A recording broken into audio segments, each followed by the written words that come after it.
Hey, good evening. Carl Rominger here. Welcome to RomingerRadio.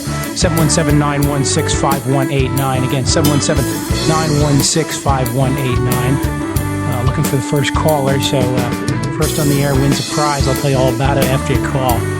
I'm sure you can't resist it.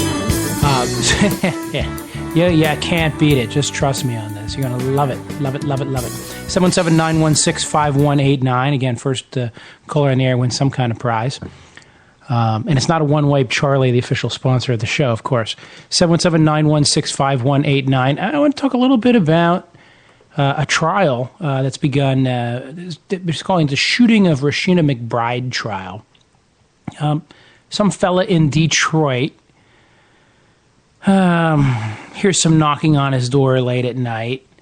And the question that comes out in this case is, what are the legal boundaries to using deadly force to protect your home? They've charged this poor fellow with homicide, saying that, well, here's what Michigan state law says. It says homeowner can use deadly force if he or she has a honest and reasonable belief that imminent death or bodily harm will occur.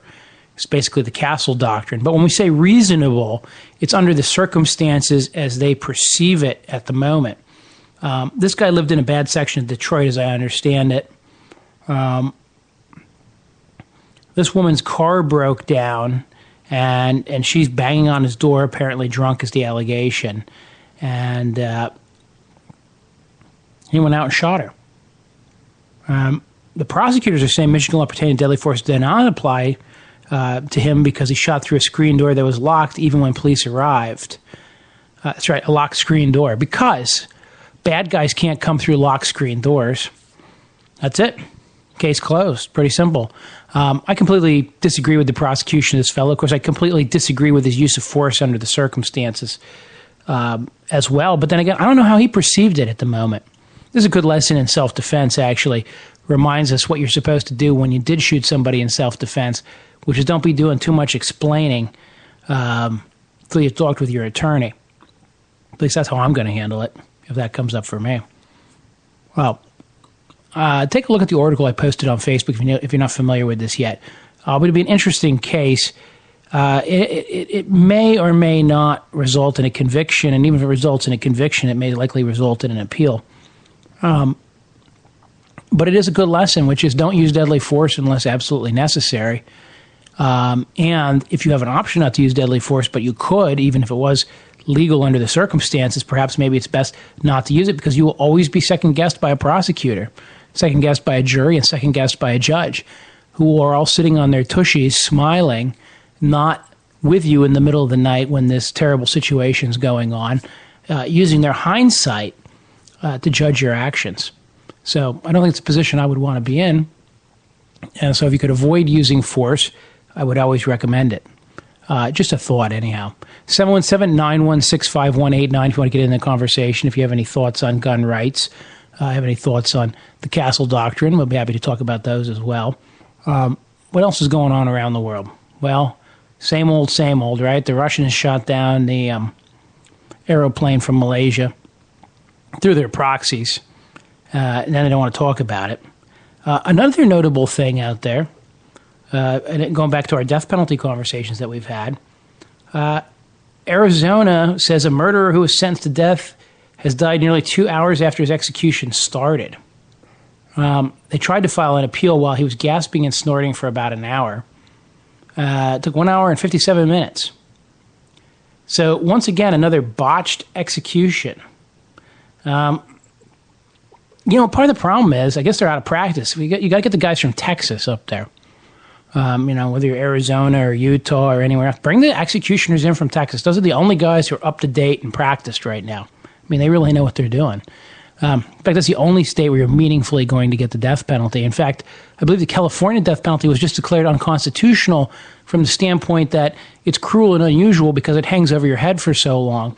I think since the 70s when they've reinstated the death penalty, they've killed something like 3 or 4 people total, and hundreds of people have sat and died on death row in the meantime.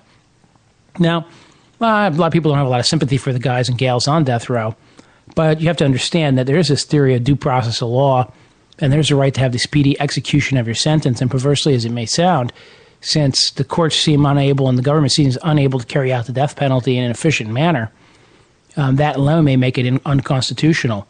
It's a very interesting backdoor way to avoid your death penalty, but apparently, it works. And then, of course, you have these things like Arizona. I talked about this before. There's a doctor out there. He's the one who actually developed the 3-drug injection method that they use in death penalty cases. And he said something very interesting. He says if he knew what he knew now, he would use a barbiturate just like the vet does when they put your dog down. See, apparently, veterinarians around America can successfully euthanize an animal with a minimum of fuss and in a very effective manner, whereas prison officials worldwide, or at least throughout the United States, are unable to dispatch. And I know, somebody's going to go, well, they deserve to suffer because blah, blah, blah, blah, blah. Right. Understand your point of view. Keep in mind that we occasionally kill innocent people. Perhaps the innocent people should be assured that even though they're going to be wrongly given the death penalty, it will at least be painless, or as painless as possible, as painless as death could be. Contrary to what they tell you, not everybody goes out quietly in their sleep. They wake up and clutch their chest or grasp at the air, do all those fun things before they die. I understand it's not always painless, but it certainly can be eased, as it often is with a little help from modern medicine. But again, for whatever reason, the prisons don't seem to be able to effectually use that. But I just thought it was just an interesting little tidbit, a 2-hour execution in Arizona, right while these things are under such scrutiny, such absolute scrutiny. Of course, around the country, gay marriage continues to gain ground. Florida's going to allow it in some counties, although that's going to be appealed. Oklahoma is being drug into the modern era as well by a federal judge. And I quoted from the governor of Arizona basically made a comment saying, these judges have overturned the will of the people, and 2 federal judges have overturned the will of the people, and it's just not right. And I said, let's rephrase that a little bit. What if the ruling had been about interracial marriage, or the ruling had been about desegregation, or if the ruling had been about something else race-related? Could the governor have said that and it be a legitimate comment? Because it's the same idea. And that's what we're struggling with. And other big news, by the way, which reminds me, really big news. Federal Appeals Court, right? D.C. Court of Appeals has struck down portions of Obamacare. Now let's talk about what this really means. And by the way, you get in the conversation, 717-916-5189. Again, 717-916-5189. Let's talk about this for a second. The D.C. Court of Appeals knocked down the provisions related to Obamacare where Obama was saying in regulations that he and the IRS, the guys he's in cahoots with to destroy conservative groups, wrote regulations to monkey with the law, because Congress said you should get a subsidy if you're in a state exchange. And the feds created a federal exchange for the 36 states that are not participating in Obamacare. And therefore, they're ineligible for federal funding for the subsidies if you live in those states because the law does not provide for them. So Obama just simply said, no, we'll just give the subsidies to everybody. That's not what Congress said.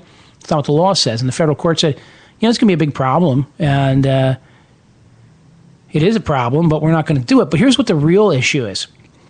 Not only do was Obama saying the citizens would get subsidies, but the businesses would be penalized under the penalty provisions because the penalties only kick in when the subsidies are available. Okay? So think about this. If you live in one of the 14 states that created its own exchange, what it's effectively done is open up its own businesses to punishment under Obamacare. If you live in one of the other states, what they've effectively done is made sure that none of their citizens can get any lawful subsidies on the exchanges, which means a lot of these people may owe a lot of money and the federal government may not be lawfully paying for that. So that's a huge problem for Obamacare. It also means, what about employers? What are we going to do as employers when it comes time to figure out whether health insurance is necessary or not? Is Obamacare mandates in place, or is there no penalty in my state because my state did not sign up for an exchange? Big issues. And maybe I should move my operations from a state with an exchange to a state without an exchange. Of course, Congress is going to have to address this, and this court case will probably go in front of the Supreme Court as well. But until it's answered, Obamacare is still up in the air again. And there's another issue in Obamacare going on right now. It turns out one of the chief cost-cutting methods for the health insurance companies, because they now have to cover everybody forever and can't deny it because of whatever. Well, the new thing they're doing is closing down where you can go. Congratulations, you've got, I've got Yingling Porter here, but you've got nowhere else to go except these 5 hospitals. I think it's Connecticut or somewhere. 10 of the state's major hospitals are not covered by the plans. So if you're on the subsidized exchange, as many people discovered they had to be, remember, when they canceled your insurance, because you could keep your doctor and you could keep your hospital and keep your insurance company, but that wasn't exactly true. Well, the new plans are worse in many respects in the sense that they have no width to them. And you don't have a lot of choice on who you go see or when you go see them or how you can go see them and all those sorts of things. So Obamacare appears to be taking blows in all different directions because state regulators are now saying, well, we can't have that. We need to make sure that these exchange-offered plans have sufficient breadth, which may take all the cost savings out of them. So you can expect to have higher health insurance again, even if Obamacare stays in place. But the real rub here for Obama and his minions, if I can call them that, the people who signed off on Obamacare, the people who hoisted it upon us, many members of Congress, many senators, is Congress is going to have to fix this. If the Supreme Court upholds this case or refuses to hear it, more interestingly, right? They could simply decline and then it's the law of the land. If that happens, Congress is going to have to patch up Obamacare one way or the other. And as state regulators push on this other end in terms of breadth and cost savings, they're going to have to push up on Obamacare there as well. But I think more importantly, just based on this decision from the D.C. Court of Appeals, something's going to have to be done to allow for these subsidies to occur. But in order to do that, you have to open up the debate and start allowing votes on the health care law. And as you recall, given the current makeup of the House of Representatives and even the current complexion of the Senate, it's unlikely that if anything passed, it would be 100% what Obama would want. It would have to be containing many of the provisions that Republicans want to push into Obamacare. Because remember, the true story, a lot of Republicans don't actually want to appeal Obamacare. They want to talk all tough about it, make us feel like that. But as is typical, remember we talked about politicians as lovers. They're telling us our hair looks great and that dress looks great on us. But but they got a slightly different thought in mind, and they're actually looking at the girl at the other table. So don't trust them. But that said, they are going to get some things crammed in there, and that's going to happen because they're going to have to open it. So that's really not what Obama wants. And so these court battles are key because they're the only ways to force a political resolution short of getting a new president, and that's a few more years off. That is, unless, of course, we finally figure out the proof of where in Kenya young Obama was born and lived. Apparently there's some brochure to that effect. The birthers still fascinate me. They might be right. Of course, John McCain was born on a boat, but it was a U.S. boat, so it makes him a U.S. citizen, even though he wasn't born here. Like if you were born in an embassy, that's U.S. land. There's lots of little catches in there. Which reminds me, I was watching the movie Clear and Present Danger for the 800th time the other day, the old Tom Clancy movie, Jack Ryan, if you guys are familiar with him. And that was back in the good old days when the only problem being exported from Colombia and South America was cocaine. You know, the big cocaine rush. Well, now, of course, as you know, what we're getting from South America is a rush of immigrants. And that's just turning ugly here in America. My only thought on that for this week, because we've kind of beat that horse a little bit, is it's not getting better. And there's just no clean solution to it. Just absolutely no clean solution to that problem. And I'm not sure how we're going to handle it or what we're going to do. But it's going to cost a lot of money. It's going to cost a lot of money. And we still always have to remember our humanitarian side. So if these are kids coming up here who don't know any better or from somewhere and can't get into this, you know, have come here and have nowhere to go and need to, what do I want to say, have a place to live for the moment, I think we should I think we should learn how to take care of them as best as possible while still getting them home. And unfortunately, it's going to be up to their governments to repatriate them. And who knows how effective they will be at that. That is a very open question.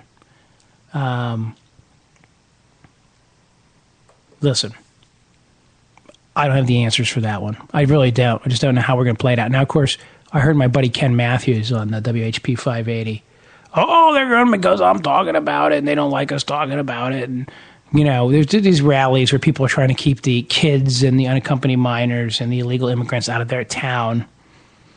I understand that at some level. At another level, though, I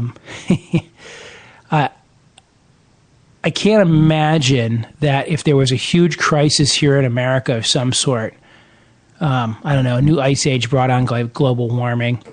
Oh, I'm sorry, wait, climate change, or I'm sorry, a drought brought on by global warming, or I don't know, being facetious, but some kind of natural disaster. Like, let's say there was a major meteorite hit Buffalo, New York. I would think that we would expect the Canadians across the border, that as people shambled across what's left of the Peace Bridge, that they would, greet them with warm woolen blankets and some food and some clothing and say, okay, you can be a guest of our country until we figure out what's going on here. And the Canadians would not protest because they were moving, 100,000 Buffalonians into camps around Toronto up to QEW. I mean, horrendous. Now, on the other hand, if the administration has no real intent of sending them home and is just using this as a covert way of parceling people out, that's different.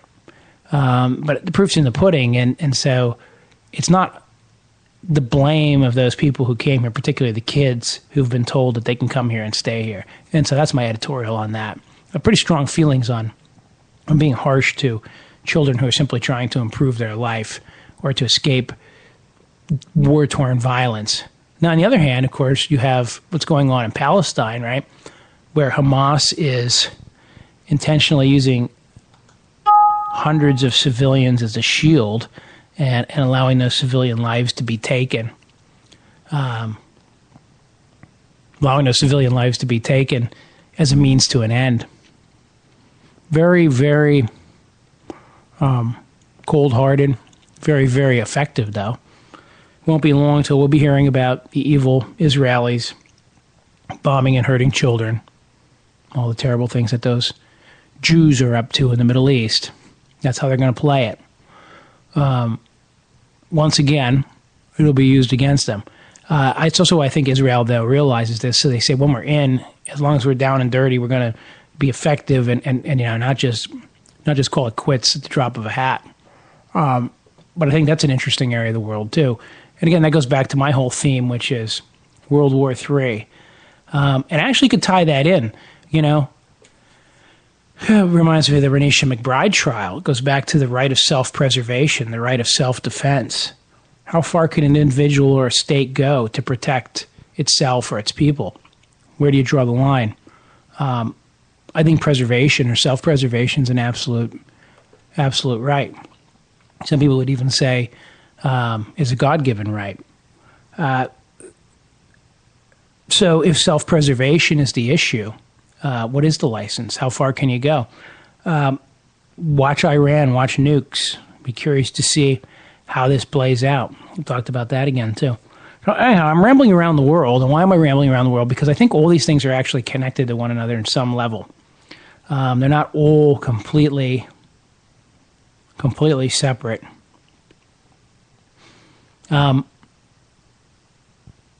else do I want to tell you? I don't know. I'm not sure what else I wanted to talk about tonight. I wanted to just kind of touch base on a couple of those topics. Looking for a caller now, 717-916-5189. I'm sure Dwayne's listening. He could always call in. I'm not sure. I actually posted Don Stevens as a topic for tonight. But he's not here, so I hate to talk about him when he's not here, because I know he would never do that to somebody else. But in all seriousness, I'm getting funny comments on Facebook, though, so people are making me laugh. People always want to know how to get out of tickets. The easiest way to get a ticket is not to get one in the first instance. That's about the best advice I can give these days. What else do I know? That's pretty much it. That's pretty much all I know. I think I'm at 100% of all my knowledge. Now, actually, let me tell you about something else that we need to be vigilant about here. And this just goes towards regulation and healthcare and that whole area in general. Here's what I'm worried about. I'm worried right now that some people were right that there's a master plan for Obamacare to fail. And it didn't matter how it failed. If it failed on its face or if it failed through a series of attacks. But by forcing the insurance industry into a position where coverage gets more expensive and where what they have to provide gets broader and the rates come back up. And in the meantime, subsidies are not provided to people who were promised subsidies, who went out and actually, some people, remember the entire, and let me talk to you about the most hateful scam that was perpetrated in Obamacare, which is this. We need young, healthy people to sign up. We need to encourage young, healthy people to sign up to pay for this. In other words, we need to get the people who don't usually traditionally buy health insurance to come out and buy health insurance, particularly because they probably don't need it, right? That's exactly why you want younger, healthier people, because they probably don't need it. They're less likely to need it. We want to force them. We want to cajole them. We want to give them penalties and taxes and incentives and carrots and sticks. And we want them. Dwayne, that you, my friend? Hey, man. How you doing? Good. Hold on a second. I'm going to finish this thought here. Yeah, go for it. Yeah, so they want to cajole all these young people into joining Obamacare when they don't need it. I'm going to sell you something that you don't need. And after you put all your money, oh, by the way, it's okay, though, because you don't need to pay $300 a month. I'm going to give you a subsidy, and it's only going to cost you $180 a month. So what we've done is we've sold millions of Americans into buying something that they didn't think they needed, something that they had historically got away without, and told them they should buy it as part of their duty, as part of their requirement. And now we're going to tell them, oh, yeah, by the way, that subsidy we promised you doesn't actually exist. How duplicitous is that? Well, you put all this together and you have this chance where there's going to be a revolt, where people are just going to throw their hands in the air and say, my health insurance is gone. My doctor's out of the network. My costs are out of control. My subsidy doesn't exist. Give me a new health care plan. And would that be single payer? Would that be what we see coming down the pike? So I do have a concern that this could be the long play on Obamacare for real. And it doesn't matter if it explodes because it just fails or explodes because it gets splintered apart by the courts. That's all it takes is it for it to be in effect for as long as it has, to restructure the way everything works, to push businesses in certain directions, to push young people in another, and to push other people onto the welfare rules, which has been very successful with, putting people on Medicare and particularly Medicaid who were not on it before. So, oh, by the way, Dwayne, I got somebody else on the line. Who else is on the line with us here? Lucinda. Lucinda. Okay, I got Dwayne and Lucinda. So, guys, what's going on? How are you doing, Lucinda? Good. How are you? Good. Living the dream, I think Dwayne's always living the dream. Oh, that's been my thing the last couple of years. Yeah. Hey, Carl. Yeah. If you don't mind, I got some serious questions about this Obamacare thing. Yeah. Because I really, truly don't understand it. Nobody does. I'm self-employed. I employ 2.5 people, 2 full-time, one part-time. And how is this going to affect me and my business, physically, mechanically? Well, let's break that down for a second. If you have less than 50 employees, okay, you're going to be in one category. But if you have more than 50 employees, you're going to qualify for a few penalties. So if you don't get coverage available for, and here's the standard: if a person works more than 3 months and they get more than 120 hours a month, okay, then you're going to have to pay you're going to have to pay Obamacare or face a penalty of $2,000 per person. That's not on there. Again, a penalty of $2,000 per person that's not on there. And Dwayne, I think I lost you for a second, but just give me a second. I'll get you back up here. $2,000 per person that's not on there, okay? And then if one of them goes to an exchange, then there's an additional $3,000 penalty. So it's possible to get $5,000 per employee penalty per year for not being on Obamacare. And as you can imagine, that's very, very salty and very, very expensive and very, very bad for business. So in that respect, I would caution you, right, if you have 50 or more employees. But let's assume you don't have 50 or more employees. Let's assume you are the small business that you are. Well, there's no penalties for you. Instead, what there is the fact that your insurance plans that you're currently using and the ones that have been successful for your company thus far are probably not going to be viable or allowed under Obamacare. So they're going to cancel your plan, and then the plans you're going to have available will be the acceptable business plans that have to meet certain standards. So that's going to change the cost. I know when I had my law office, I was told by, and Dwayne, if you gotta try call back in now, I think you're good. I think it'd be good to call back in. Long story short, they basically said, hey, be prepared for a 15% increase in 2014, and then be prepared for what we think estimate is a 50% increase on top of that for 2015. That was the warning that was being issued to businesses, okay? And if you think about that, that is just absolutely scary, scary, scary. Because at those kinds of rates, you can imagine what the cost would be. It's just going to push the cost of your health care up astronomically. It's also going to control what kind of health care you have available, not because the law directly controls it, but because the law is going to create a circumstance that is going to change the way they work entirely. In other words, insurance companies and how they're going to want to handle things. So that would be the biggest difference, I think, Dwayne, for anybody out there would be that particular position. So I don't know why I lost you or where you went, but I hope that answers your question. And we'll try to get you back here on the air. We'll try to get you back here on the air if you want to finish talking about it, or I didn't adequately answer your question. You just let me know. And I'll jump back on with you.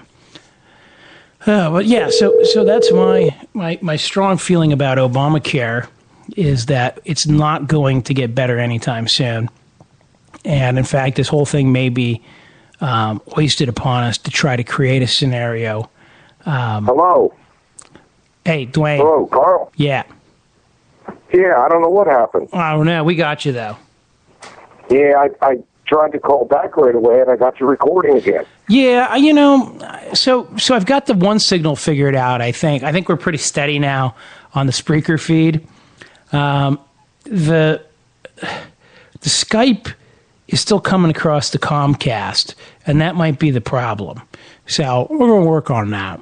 We're going to work on that next, which is why I probably just lost you again. Probably what I need to do, the other way to do this would be to create a mobile hotspot.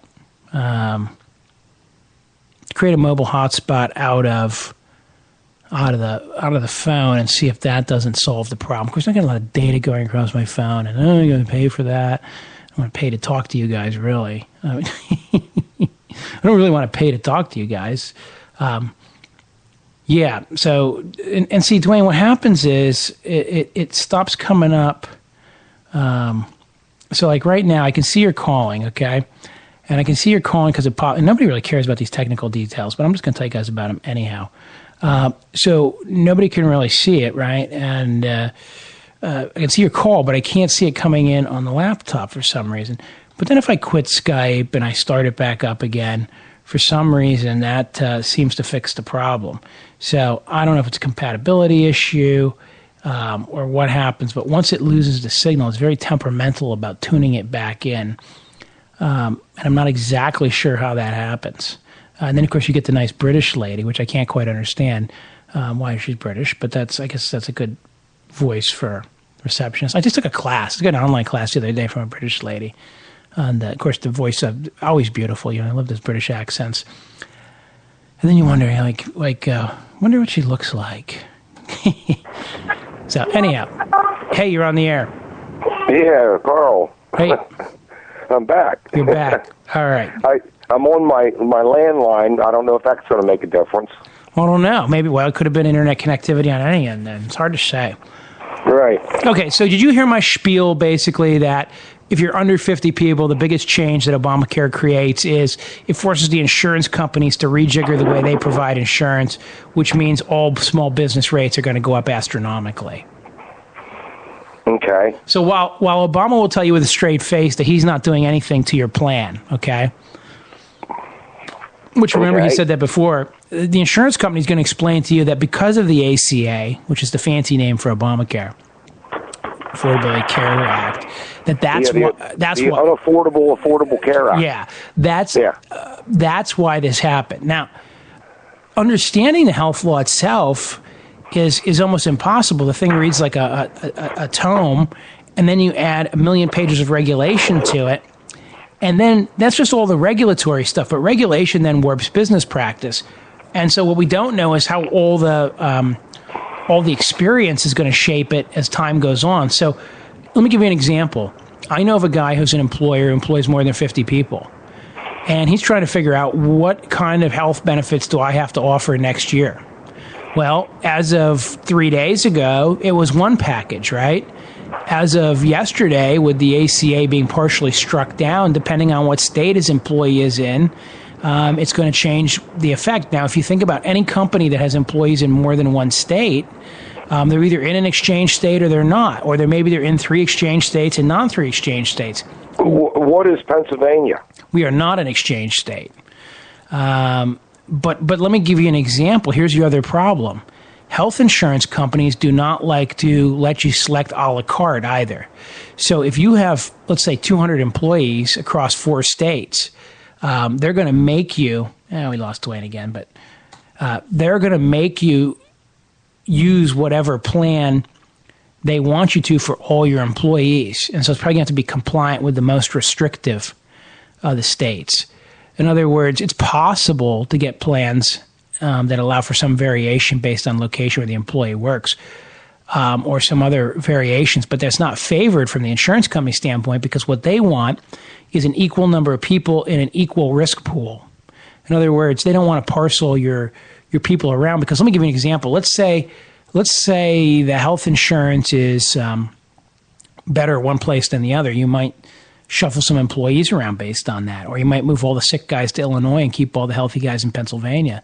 A lot of different ways companies can game those systems. So one way to prevent that is to say to companies, now if you're Walmart, right, somebody's going to underwrite you and they're going to allow for some regional variation and those sorts of things. But if you're the typical American employer, between 50 employees and a couple hundred employees, you have just enough people to get sucked up into the law in a really big way, but not enough people to have any real negotiating power to figure out which regime is going to apply. Instead, the insurers are going to tell you, we're going to figure out which one applies. Or some insurance companies are simply going to say, we're not going to do cross-state business for you because we don't want to be subject to the environment of this particular state as it stands right now. So it further limits the amount of available plans. And as you know, the less of something there are available, the less competition there is, the less price sensitive the purchases become, and the more likely it is that you get hosed on it. So those are some thoughts. And it's just endlessly complicated and endlessly misleading from the standpoint of the liar-in-chief and his cronies, Nancy Pelosi and Harry Reid, and every other damn politician in Washington, Republican or Democrat. Find me the lambs, show me the goats. Well, guess what? They're all goats. The only lamb in Washington lasted about 15 minutes, and he was actually not real, right? Mr. Smith was not real. That was just Jimmy Stewart, I think, right? pretending to be a virtuous politician in the Great Halls. And maybe there's a virtuous politician somewhere. And I'll go back to what I always tell you. Socrates said that the guy that's virtuous won't want the job, so you're going to have to chain him down and do it. And last I checked, all these guys are begging to go back every year. Give me some money so I can go back. Give me some votes so I can go back. They just beg to go back. So it's completely the opposite. Completely the opposite in representative democracy. The only thing you can hope for is that there's enough different vested interests that nobody's interest vests fully. And I think that would probably be the best way to go. Dwayne, I'm sorry I keep losing you. It's okay, buddy.